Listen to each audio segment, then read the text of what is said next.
waxaan salaamayaa salaanta islaamka ku salaamaya dadweynaha baahiriyada ka soo qayb galay suldaanada dadweynaha dhalinyarada odayaasha waxaan idinku salaamayaa salaanta islaamka assalaamu calaykum waraxmatullaahi wabarakaatu وعليكم السلام ورحمة الله. salaan kadib anigu waxaan ahay gudoomiyaha geestan galbeedka Boorama ilaa muddo dhowr iyo 10 sanadood marka waxa weeye ballaygan iyo ballay kale beeshu lahayd wadanku lahaa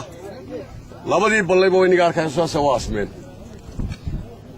dawladana waa dogtiina wax tamaray maanta haysaa ma jirto hadda iyadoo tamarayn haddana dadka aynkaas ee baahidu haysay dadka inta badan hawl dhika baahi haddana fiiba ku soo rogtay maanta 5 sanadooda halkay wax nooga qaban lahayd waxay tiri fiiha la keeno beertiiba 125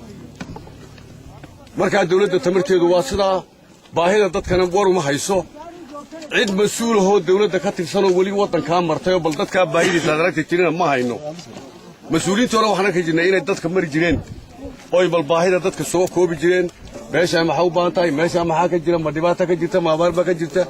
nin mas'uul ah oo wali Boorama galbeed uga soo baxayna ma aanan arag oo baahideeda aanu sheegano oo naarka marka maadaama ay dawladda caynka tahay dadkii gobolka awdal u dhashay waanu cabanaynaa maanta ee dibadaha ku maqnaa dawladdii faraan kala soo baxnay hay'adaha waxba nooma qabanayaan dadkii awdal u dhashay oo qabyaalada hayn ee gobolka awdal u dhashay baanu cabanaynaa leenahay biyo la'aan ballayada waa kuwaas saasay nooga baabeen riigna ma hayno dawladda wax noo qabata ma hayno dadkii beelaha u dhashay Samaroon ee gobolka awdal u dhashay sida ummadda kaleba taayinayaan baan doonaynay baahideeda wax ka soo qabtaan xamar waa dogtiina waa lagu baabay dadkii xamar ka soo baxay dadka Boorama awdal jooga marka dadkii xamar ka soo baxay baa u badan iyo ka badan dadka dibadda jooga bil wada qoray oo masaarifeeya hadday Boorama joogaan hadday Hargeysa joogaan marka dadka awdal u dhashay dibadda ku maqan sida ummadda meynaan iyagu dadkooda baahan meena ogeyn nin waliba ninkiisa baahan buu Hargeysa reer Sheekh waxa la wixii dibadda jooga baahidooda tabo keena xamar wixii u dhashay oo dhani qaxooti bay wada yihiin qaxootiga ayaa masruufa dadka dibadda jooga masruufa marka waxa leenahay dadkii gobolka awdal u dhashay baahidayadu maanta waxay u daran tahay biyo raashinka nibo waxa la siiyo cuna laakiin dhibaatada noogu daran waa biyo waan arkaysaan ballaygii argarnug ee ummadda ku noolay ballaygii kale hololkuna uu ka daran yahay wax riiga ma hayno biyo waxa weeyaan qoorga biyaha kale waa satawa waa diniqa biyaha kale meesha la yidhaa waa horastaawa biyaha kale meesha la yidhaa sidaasaa baahida biyo aan ugu baahannahay markaa waxaan leenahay maadaama aanay dawladda Itaaliyaan u cabanaa jirin iyadoo dadkii Itaaliyaan weliba haddana fii ka doonayso hay'adaanu cabanaana aanay jirin dadkii gobolka awdal u dhashay baanu cabanaynaan leenahay war baahidaasaan hayseen sida ummadda wax kaleba yeelaysa yeelo oo dadkiina soo xasuusta oo riig noogu soo tuntuunsada ballaygan maanta haddii la yidhaahdo noqodo berriin buu haddana aasmaya 100 goor baa la dhawaqaaday ballayada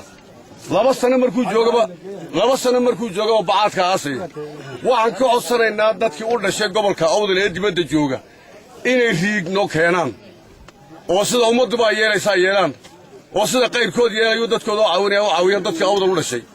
oo hadday raashin u keeni karaan u keenaan oo hadday biyo u qaban karaan u qabtaan اللهم صل على سيدنا مولانا محمد waad mahadsantihiin walaalaha iyaga ka soo qayb galay baahidayada iyo cabashadayada ee noo yimidayo suldaan iyo sheekh iyo shariifba waad mahadsantihiin maamulkii dawladda oo dhan waad mahadsantihiin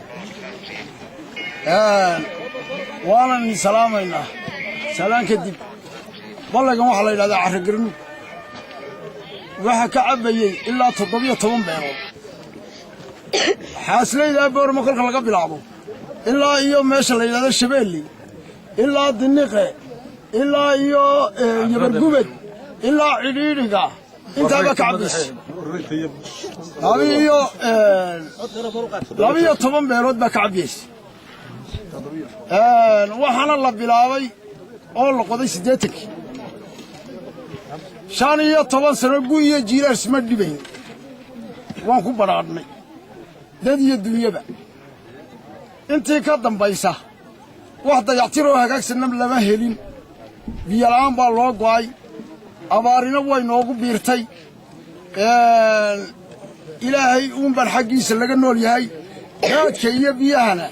annaga imika biyaha naga qalsan booyad baa la soo kaxeeyaa booyada foostada waxaa laga siiyaa 12 kun yaa la naga siiyaa